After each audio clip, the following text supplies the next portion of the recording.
Hey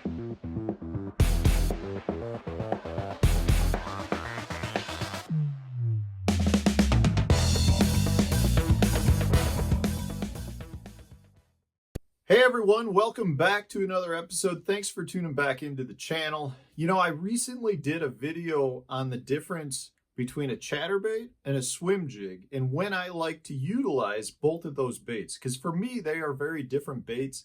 And yes, they are interchangeable, but I have specific criteria that I like to be met for me to utilize one over the other. But what that video did is it generated a lot of discussion and a lot of good comments from you guys out there who wanted to know when I would throw, say, a chatterbait versus a lipless crankbait or a swim jig versus a spinnerbait. And it just created a lot of good discussion. And most of the time, these baits are somewhat interchangeable, but I do think they excel in specific periods. And that's what I want to talk about today. The biggest question I got, the most asked question was, when do you throw a chatterbait versus a spinnerbait? And yes, they are somewhat interchangeable. But again, I really have a time I prefer a chatterbait and I really have a time I prefer a spinnerbait. And a lot of that comes down to the forage. If I'm fishing a lake that is predominantly a shad-based forage and it's a time of year when the fish are feeding on those shad, I'm going to probably gear more towards throwing a spinnerbait. If I'm fishing a lake where the fish are eating a lot of bluegill, I'm probably going to throw a chatterbait. So I want to break down the differences between the two for me. The first, we're going to start with the chatterbait. Like I mentioned in the other video, a chatterbait for me is really a very good bait for fishing around submerged grass and fishing in areas where I've got a really good bluegill and panfish population that the bass are feeding on. It works great to mimic shad as well, but I personally like to throw it in areas where they're feeding on bluegill or the shad are more isolated or they're up shallow. You know, if I'm fishing just in an area that's void of weeds, I'm probably not going to throw the chatterbait even if they're eating shad in that time period, because I think I can do a better job using a spinnerbait. But I'm going to throw a chatterbait if I'm around grass and if they're feeding on bluegill. And because of that, the two time periods or the periods of the year that I prefer to throw the chatterbait are going to be pre-spawn, when the fish are up shallow and they're trying to feed to get ready for the spawn. And then the second is during summer months. You know, when you have fish that are up shallow, you're going to have, you know, probably new grass growth or grass that's been there from the previous year if you're fishing pre-spawn. And if you're fishing summer, that's the period where your grass is the thickest.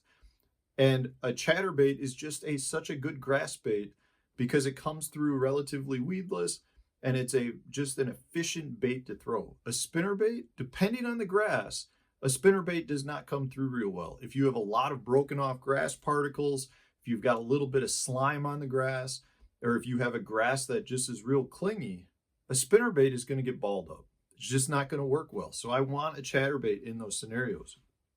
And if they're feeding on bluegill, chatterbait's a better bluegill mimicking bait than a spinnerbait. I also, if I'm fishing deep, I would rather throw a heavy chatterbait versus a spinnerbait. So if I'm fishing, say, shell bars that are out in 10 foot of water on a TVA lake, I would rather throw a chatterbait because I feel like I can keep that bait down and generate more bites through its erratic motion than if I were throwing a real heavy spinnerbait where I'm just basically slow rolling it on the bottom to keep it down. I think a chatterbait is a better bait to utilize when you're doing that. When it comes to the spinnerbait for me shines in a lot of different scenarios. It is probably the best bait that we have that mimics balled up shad.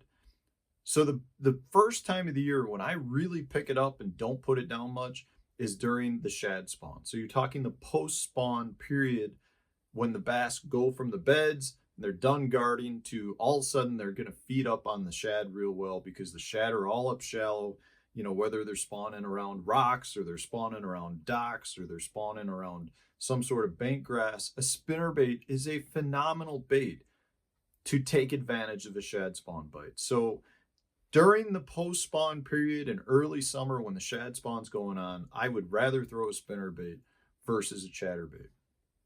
You know, what I just mentioned, fishing the spinnerbait around the wood and dock posts, that's another period where I would rather throw the spinnerbait versus a chatterbait. If I'm fishing areas that are relatively clean, so I've got wood, stumps, docks, riprap, those are all scenarios where I feel like I can do a better job by throbbing that spinnerbait through the water, banging the spinnerbait off a dock post, bringing it up and around over logs. It just seems like that generates more bites for me, and it's more weedless. One of the ways I love to generate bites with a spinnerbait is to fish it around laydowns. I'll throw over the laydown, work it up slowly to the laydown, creep it up and over, and just let it fall on the other side. And I get so many bites doing that. I don't feel nearly as comfortable with a chatterbait that I could work that chatterbait through that wood and get it back to the boat without getting snagged as often as I can a spinnerbait. You know, I can do it with a chatterbait, but I'm not going to get it back to the boat without getting snagged as frequently as I can a spinnerbait. So if I'm fishing wood and riprap, those are areas where the fish, to me, are going to be keying more in on, you know, the shad, and they're looking up more. If you're fishing in the grass, you want to get down into the grass, and the chatterbait allows you to get down into it. You can rip it free, and you're not going to get snagged. It's the same thing with the riprap. If I'm going down a riprap bank, generally those fish are going to be feeding up into that riprap because you've got something that's pushing the shad up there, whether it's current or some wind direction. You know, those are the times when it's really, really key to have a spinnerbait. And that's the last thing. If I've got some decent chop on the water where the surface is broken up nicely, I think throwing a spinnerbait is better than throwing a chatterbait, because that spinnerbait gives off more vibration. It's got a lot more flash. And most importantly, if the surface is broken up with good wave action, those fish don't get nearly as good a look at that spinnerbait, and therefore it looks more like a ball of shad. And I think one thing that we've seen over the years is the more your bait can look like a ball of shad, the more bites you're going to get, and the bigger fish you're going to get generated. That's something we've seen from the Alabama rig. So a spinnerbait is technically just a small Alabama rig. And if you've got a time to throw it, when you've got a little water disturbance, you know, if you've got a little bit of a mud line forming, those are the times that a spinnerbait really, really shines. And I think it gets more bites than a chatterbait. Both baits, guys, are phenomenal baits. Both baits deserve a place in your tackle box. I just think that there is a time and a place when I would prefer to throw a chatterbait, and a time and place I'd rather throw a spinnerbait. So let me know what you guys think. Throw it up in the comment section. I'd love to see it. If you enjoyed the video, hit that like button. It really helps the channel grow. It helps the YouTube algorithm say, hey, this is a video worth watching. So hit the like button and stay tuned for tomorrow's video.